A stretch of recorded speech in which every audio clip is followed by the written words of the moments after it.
അസ്സലാമു അലൈക്കും വറഹ്മത്തുള്ളാഹി വബറകാതുഹു. ഹദീസ് ക്ലാസ് 1286. ബഹുമാനപ്പെട്ട ഇമാം അബൂ ദാവൂദ് റളിയല്ലാഹു അൻഹു റിപ്പോർട്ട് ചെയ്യുന്ന ഹദീസ്. അൻ അബീ റാഫിഇ റളിയല്ലാഹു അൻഹു, അബൂ റാഫി റളിയല്ലാഹു അൻഹുവിൽ നിന്ന് നിവേദനം, അന്ന നബി സ്വല്ലല്ലാഹു അലൈഹി വസല്ലം, നിശ്ചയം ഹബീബ് സ്വല്ലല്ലാഹു അലൈഹി വസല്ലം തങ്ങൾ ത്വാഫ ദാത യൗമിൻ അലാ നിസാഇഹി, ഒരു ദിവസം അവിടുത്തെ ഭാര്യമാരെ സമീപിച്ചു. യഗ്തസിലു ഇൻദ ഹാദിഹി വ ഇൻദ ഹാദിഹി, ഓരോ ഭാര്യമാരടുക്കലും ശാരീരിക ബന്ധത്തിൽ ഏർപ്പെടുകയും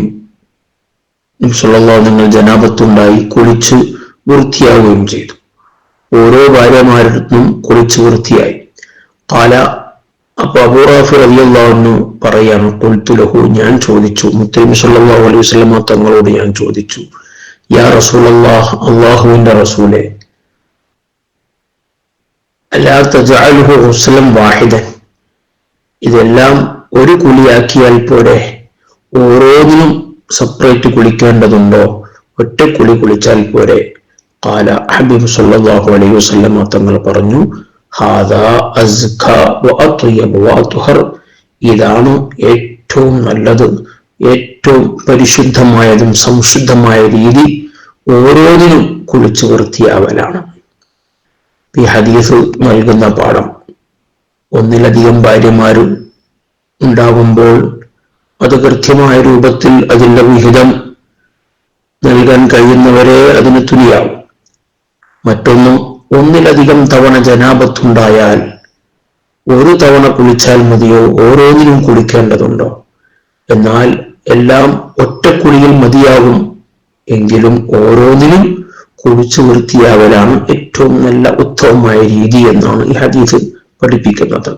ഇമാം മുസ്ലിം റളിയല്ലാഹു അൻഹു റിപ്പോർട്ട് ചെയ്ത മറ്റൊരു ഹദീസിൽ മുത്തനബി സല്ലല്ലാഹു അലൈഹി വസല്ലം തങ്ങൾ പലതവണ ജനാബത്തുണ്ടായി ഒറ്റ തവണ തന്നെ കുളിച്ചു എന്നും ഹദീസിൽ വന്നിട്ടുണ്ട്. അത് ജവാസിനെ വിശദീകരിക്കാൻ വേണ്ടിയാണ്. അപ്പോൾ ഏറ്റവും നല്ല രൂപം, ഒന്നിലധികം ജനാബത്തുണ്ടാകുമ്പോൾ ഒരു ജനാബത്ത് കഴിഞ്ഞാൽ കുളിച്ച് വൃത്തിയായി പിന്നെ അടുത്ത രണ്ടാമത്തെ ശാരീരിക ബന്ധത്തിൽ ഏർപ്പെടാൻ വേണ്ടത് എന്നാണ് ഏറ്റവും നല്ല സൂക്ഷ്മമായ ഉത്തമമായ രീതി എന്നാണ് ഈ ഹദീസ് നൽകുന്ന പാഠം. അല്ലാഹു സുബ്ഹാനഹു വ തആല എല്ലാ വിഷയങ്ങളിലും ഏറ്റവും സൂക്ഷ്മമായ രീതി സ്വീകരിക്കാൻ അല്ലാഹു തൗഫീഖ് നൽകട്ടെ. ആമീൻ യാ റബ്ബൽ ആലമീൻ. വസല്ലല്ലാഹു അലാ സയ്യിദിനാ മുഹമ്മദിൻ വഅലാ ആലിഹി വസഹ്ബിഹി വസല്ലം.